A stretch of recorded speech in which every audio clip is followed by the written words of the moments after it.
السلام علیکم ورحمۃ اللہ وبرکاتہ۔ اللہ رب العزت نے قرآن پاک میں روزے کی فرضیت کا اعلان کرتے ہوئے ایمان والوں سے خطاب کیا ہے، یا ایھا الذین آمنوا کتب علیکم الصیام۔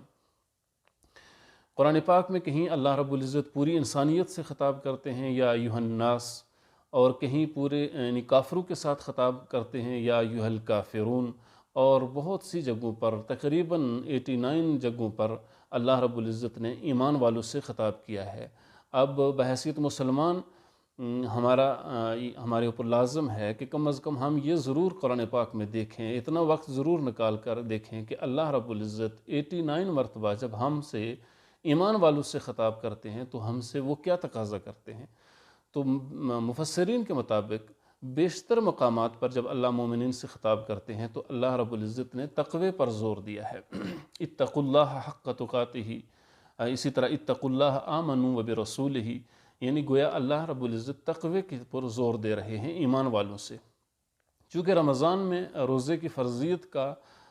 کی وجہ بھی اللہ نے یہی بتائی ہے کہ لعلکم تتقون، تم متقی بن جاؤ، تو یہاں پر بھی اللہ رب العزت نے ایمان والوں سے خطاب کیا، یا ایھا الذین آمنوا سے۔ اور دوسری جگہ قرآن پاک میں روزے کی تکمیل کے لیے کے حوالے سے اللہ رب العزت نے فرمایا وَلِتُكْمِلُوا الْعِدَّةَ، یعنی گویا کہ اگر ہم اس کو کمال درجے تک پہنچانا، رمضان کو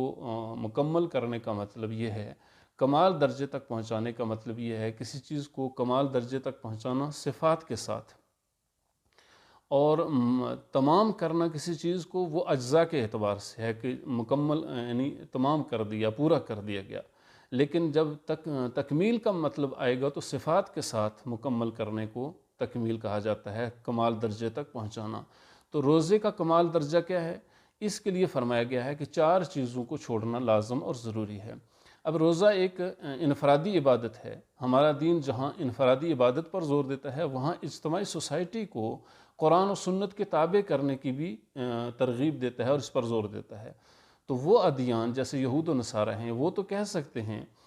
کہ جی ریاست کے ساتھ، سیاست کے ساتھ دین کا کوئی تعلق نہیں ہے، اس لیے کہ ان کے ادیان جہاں منسوخ ہو چکے ہیں وہاں وہ یہ صلاحیت بھی نہیں رکھتے کہ وہ ریاست کے معاملات کو چلا سکیں۔ لیکن چونکہ دین اسلام وہ واحد دین ہے جو مکمل ضابطہ حیات ہے، اس لیے اس کا تقاضا ہے کہ ریاست کے اجتماعی معاملات کو قرآن و سنت کے تابع کیا جائے۔ جس طرح یہاں پر روزے کی انفرادی عبادت کو اللہ نے مکمل کرنے کے لیے اور اس کو تکمیل تک پہنچانے کے لیے 4 چیزوں کو جو شرط رکھا ہے وہ اجتماعی زندگی کے ساتھ ان کا تعلق ہے۔ شراب کو چھوڑنا، نشے کا عادی کہ اس کا روزہ کبھی بھی مکمل نہیں ہوگا، ماں باپ کا نافرمان، اسی طرح کینہ اور بغض اور حسد رکھنے والا، اور رشتہ داروں سے قطع تعلق کرنے والا، قطع رحمی کرنے والا، کہ یہ 4 جرائم جن کے اندر موجود ہوں گے ان کا روزہ مکمل نہیں ہو سکتا، کمال درجے تک نہیں پہنچ سکتا۔ یہاں تک کہ اگر وہ لیلۃ القدر کو بھی پا لیں، لیلۃ الجائزہ کو بھی پا لیں، پھر بھی ان کی بخشش اور مغفرت نہیں ہوتی ہے حدیث کے مطابق۔ جہاں روزہ انفرادی عبادت ہے وہاں پر اس کی تکمیل کے لیے جن 4 چیزوں کو شرط رکھا گیا ہے ان کا تعلق اجتماعی زندگی کے ساتھ ہے۔ دین ہمارا جس طرح انفرادی عبادات پر زور دیتا ہے وہاں اجتماعی طور پر ایک فلاحی اسلامی ریاست کے قیام کے لیے جن چیزوں کی ضرورت ہے ان پر بھی وہ زور دیتا ہے۔ اس لیے ضروری ہے کہ ہم جہاں روزے کو کھانا پینا چھوڑ کر